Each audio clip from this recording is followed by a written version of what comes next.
And our very special guest on the Record Collectors is none other than that legend from the 60s and 70s, Alvin Stardust. Welcome to the programme, Alvin. Thank you. I don't know really where to start. I have at home a Shane Fenton autograph. Now, if I could start with Shane Fenton, do you often feel a little bit sort of schizophrenic with the two names, as it were? Well, not really, no, because I came across Shane Fenton by accident, but it was somebody else's name.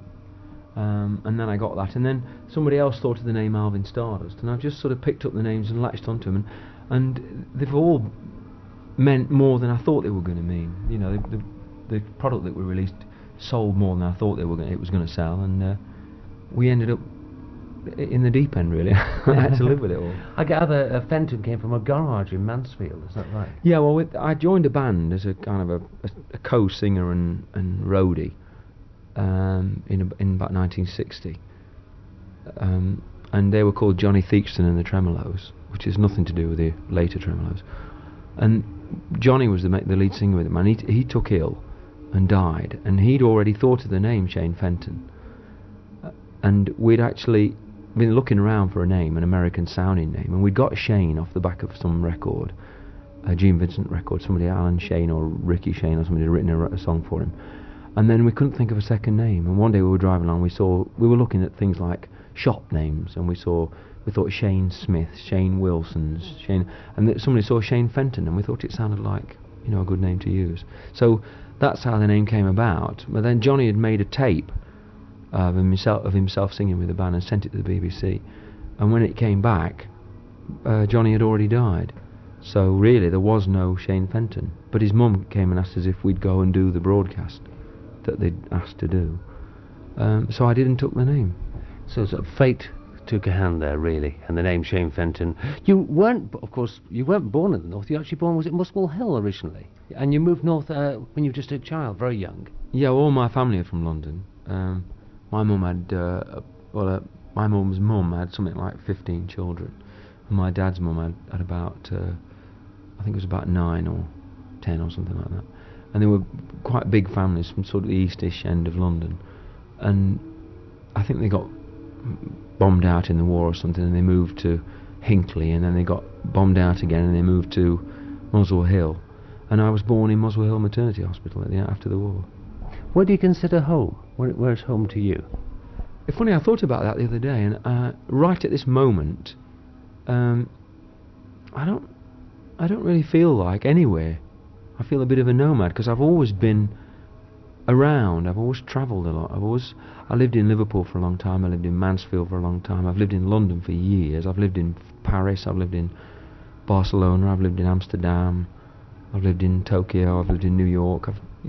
And stayed for quite a while in each place. Very nomadic, really. I mean, wherever you hang your hat is home somewhat. Something like that. Can we just go back to the Fentones era? Because a lot of affection to that now. C for Miles did a nice compilation of the Shane Fenton period and the Fentones, because the Fentones had 2 hits.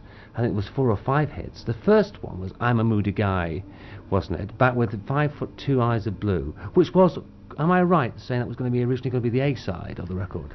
Well, that was the one we did the audition for EMI with. In fact, we'd done it on Saturday Club, and I forget who recorded it originally. I think it was... It's a standard, isn't it? Somewhere? Yeah, but I can't remember. There was somebody we pinched it off. Somebody like Louis Prima or something like that. And we were big fans of Louis Prima. And the song we did on Saturday Club was the song that Ron Richards from EMI came down to actually listen to us do with a view to record. And it was after that we met Jerry Lorden. And he wrote me the song Moody Guy. Jerry Lorden is a listener to this programme. He lives in our region, as it were, and we had him on talking about the origins of Apache. The Fentones, I'll just quickly go through the Fentone singles for our listener.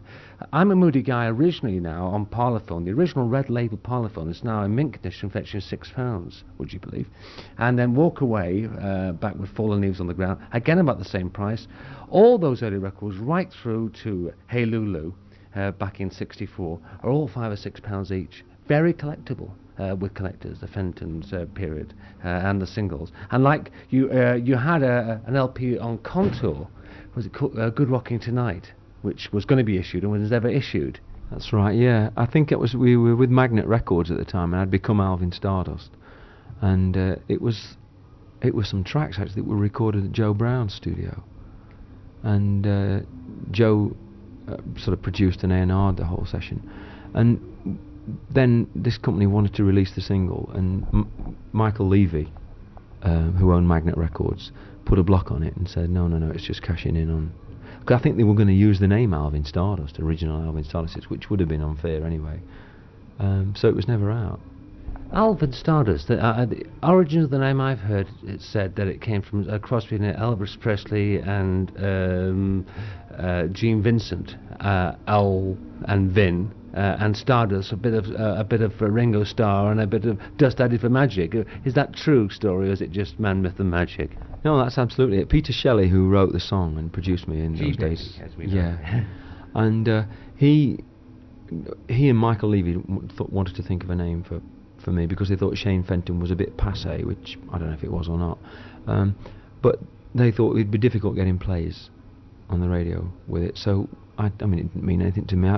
I really didn't believe that a song with a title like My Cuckoo, with a singer with a name like Alvin Stardust, would mean anything anyway. I just did it for the crack, really. And then when it took off, of course, it frightened me to death. I mean, it really did take off for you. It sold just under 1 million copies, if I'm right. More than 1 million. Yeah, so well over 1.25 million. And yet the follow-up went to number 1 and didn't sell anywhere near as much, did it? I think you was it the Slade that kept you up number 1 with My Cookie Chew? Would that be right? Was Slade number 1 at that time?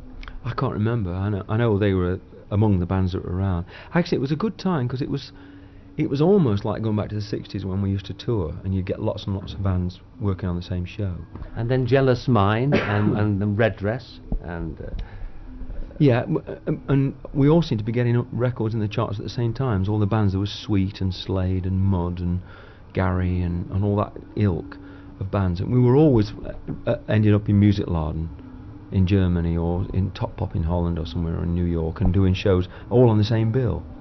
Can I ask you, in those early years, perhaps prior to Alvin's days, what were your musical influences? Well, as a band, we were very keen. The guitarist was keen on Stan Getz, who was a sax player, and he used to get this sort of growl in his sax. And so Jerry, the guitarist, bought a small amp, a true voice amp, and used to turn it full up to make it distort. And he got this sort of sustain on his guitar, which nobody had heard of in those days. And he used to learn all the Stan Getz runs on his guitar. So there were saxophone runs, which was slightly different. Yes. And he was bending strings, and he started putting his sort of a second string as a third and things like that to be able to bend. During that period, and the influence was quite different from most people saying Elvis Presley or Gene Vincent, or presumably you had those records of those artists. Oh, anyway. Of course, yeah. I mean, they were the sort of the superstars that everybody wanted to be like. But I think it's the same now. You find lots of the bands have got interests in sort of very old underground kind of musicians, because they play so well. I've noticed jazz is coming in a lot again now, and I worked with a band the other week on it used to be Pebble Mill. It's not called Pebble Mill anymore. It's called something else. Something live, yeah.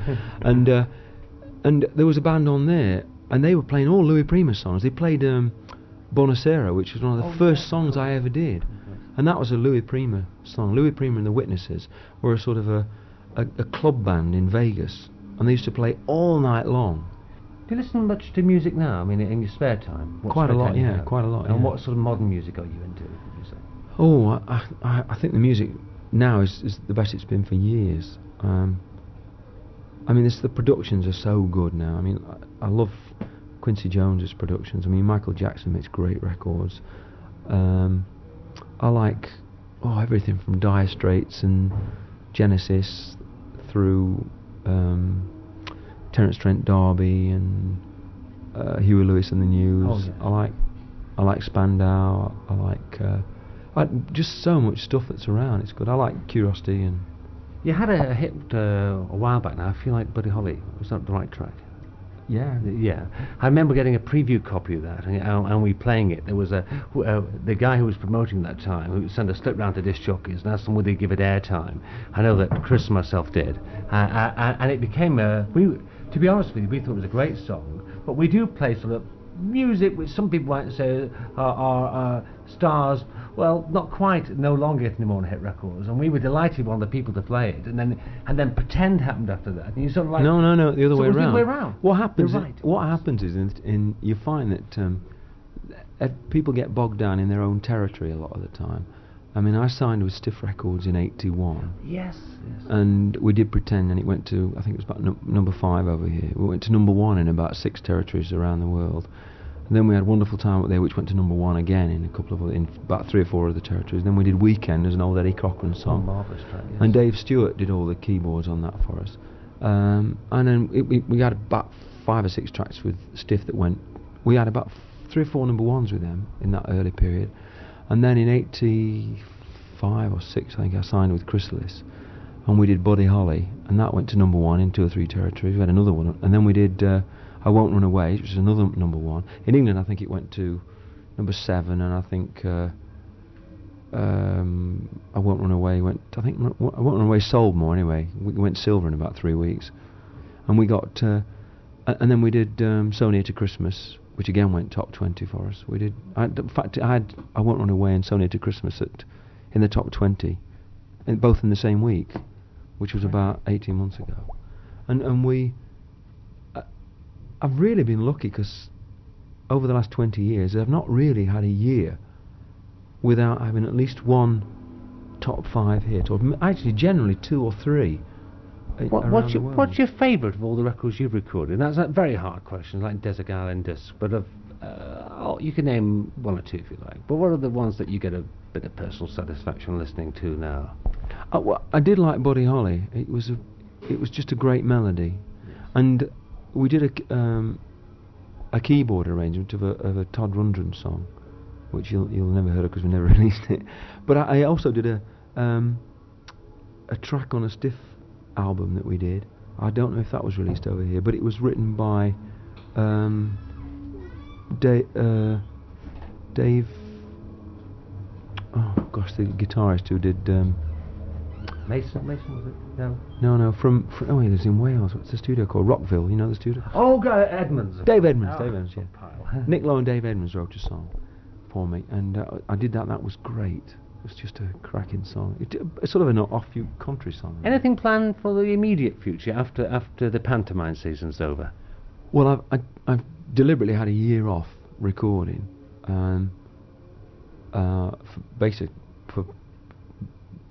to please the Inland Revenue, or so I didn't have to pay the Inland Revenue any more money. But we just started recording again now, and I've started working with Steve Thompson, who runs AC/DC studio. You know Brian from AC/DC? Yes. He runs their studio up in Newcastle, and we're about a third of the way through an album which we hope to get finished by the end of February.